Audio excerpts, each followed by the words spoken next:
This is a solemn but a glorious hour.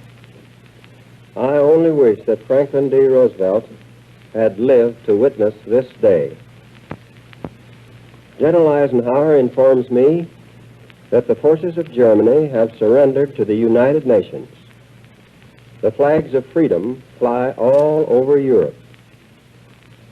For this victory, we join in offering our thanks to the providence which has guided and sustained us through the dark days of adversity. Our rejoicing is sobered and subdued by a supreme consciousness of the terrible price we have paid to rid the world of Hitler and his evil band. Let us not forget, my fellow Americans, the sorrow and the heartache which today abide in the homes of so many of our neighbors. Neighbors whose most priceless possession has been rendered as a sacrifice to redeem our liberty. We can repay the debt which we owe to our God, to our dead, and to our children only by work, by ceaseless devotion to the responsibilities which lie ahead of us. If I could give you a single watchword for the coming months, that word is work, work, and more work. We must work to finish the war. Our victory is but half won.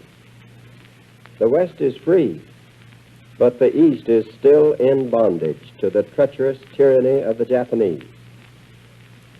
When the last Japanese division has surrendered unconditionally, then only will our fighting job be done.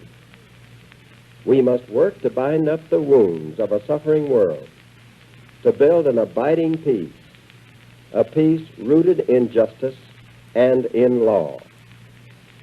We can build such a peace only by hard, toilsome, painstaking work, by understanding and working with our allies in peace as we have in war.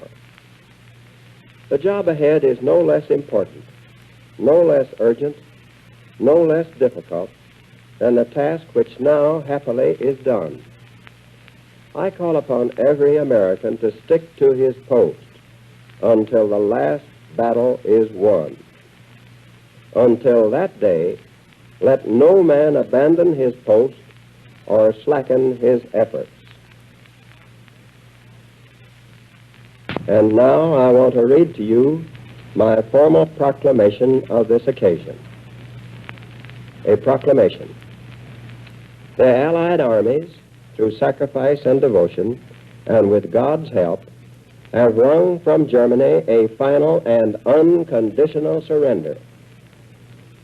The Western world has been freed of the evil forces which for 5 years and longer have imprisoned the bodies and broken the lives of millions upon millions of freeborn men. They have violated their churches, destroyed their homes, corrupted their children, and murdered their loved ones.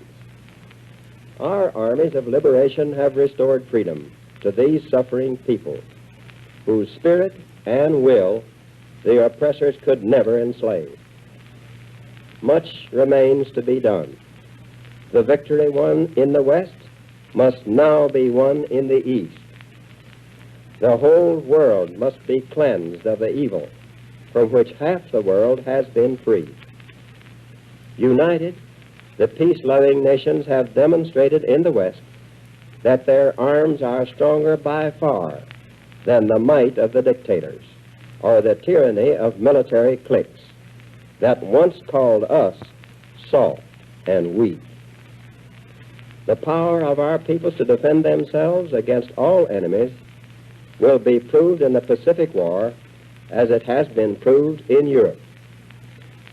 For the triumph of spirit and of arms which we have won, and for its promise to the peoples everywhere who join us in the love of freedom, it is fitting that we as a nation give thanks to Almighty God, who has strengthened us and given us the victory. Now, therefore, I, Harry S. Truman, President of the United States of America, do hereby appoint Sunday, May 13th, 1945, to be a day of prayer.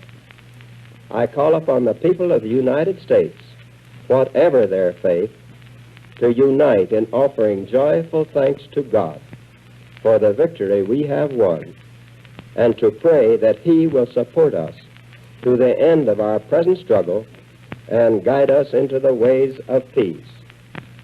I also call upon my countrymen to dedicate this day of prayer to the memory of those who have given their lives to make possible our victory.